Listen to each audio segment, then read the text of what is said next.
Hello and welcome to today's edition of Pegasus Test. On today's edition, we're covering Stage 8 of Finnish Brutality 2025, What Makes the Green Grass Grow. On this stage, as you can see here, you had 4 targets you had to engage, and then you were given a rifle and bayonet and 3 targets that you had to hit, and you had to hit them in a certain way where they hit the back of the stand they were on. If you didn't do that, you had to do it until it did happen. Nick here is doing our best time.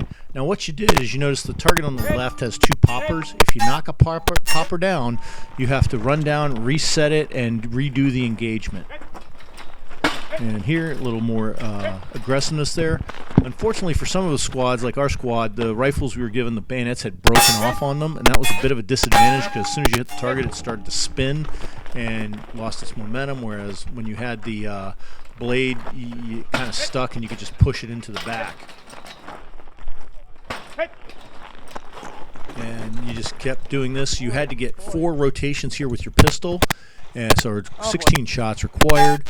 And then with the bayonet, you had to go ahead and get 3 rotations.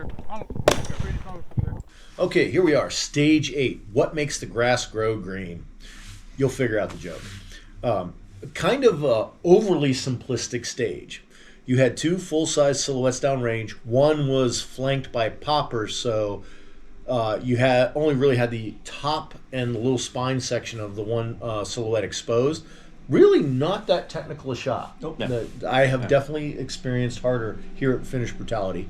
You got 4 hits, placed your pistol down in the designated box, and with the rifle they provided you, AK with bayonet, or in theory bayonet, we'll get into that, you had 3 bayonet dummies, and you charged and you bayoneted them, and you had to hit them far enough to hit the back of the prop, and they would call that a kill.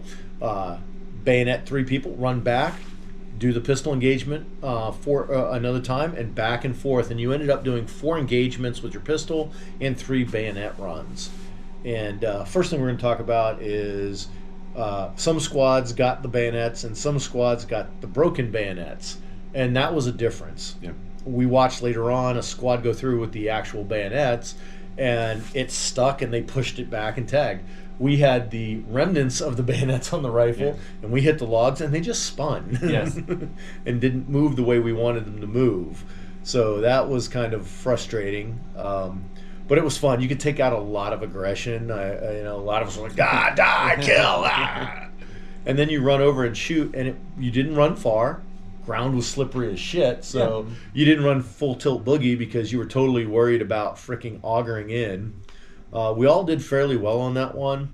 I'm the only one who knocked down the one of the poppers when I was trying to make that shot. And that was just because I pulled my Beretta out, I'm aiming at it, and I'm like, remember, you're in double action mode, the trigger pull will be harder, and I immediately then pulled too hard and canked the shot. Yep. And clipped the head of the popper, and it went down. I had to run out. The thing that stunk is you had to, before you did that, you could reset it, magazine out, shoot the other target, get the hit, then put your pistol down, run down, reset it, and then come back, re-engage that target. Mm-hmm.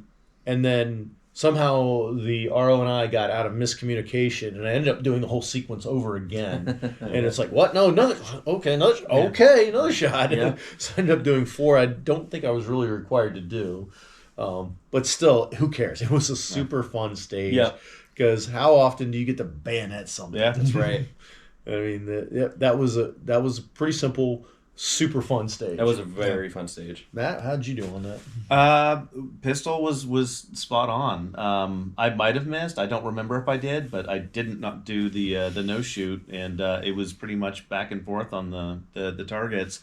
I enjoyed the bayoneting. You definitely had to hit it center. Yep. I was too high on it. I learned afterwards. It's like you had to go a little bit lower, and it would have been a little easier.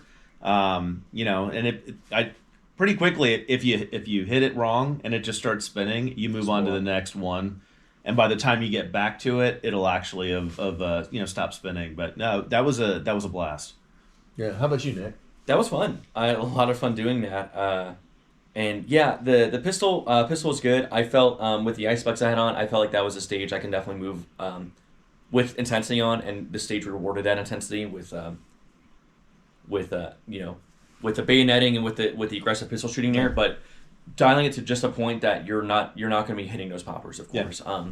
like you mentioned, Matt and I managed to do it fine, but I felt like I was definitely like maybe pulling a shot or two because I was just wanting to get through and make up those pistol points as much as I could on that end. So there was definitely a couple times on the bayoneting side where I hit it, like I just skimmed it on the side and it went spinning, like, okay, move on to the next one.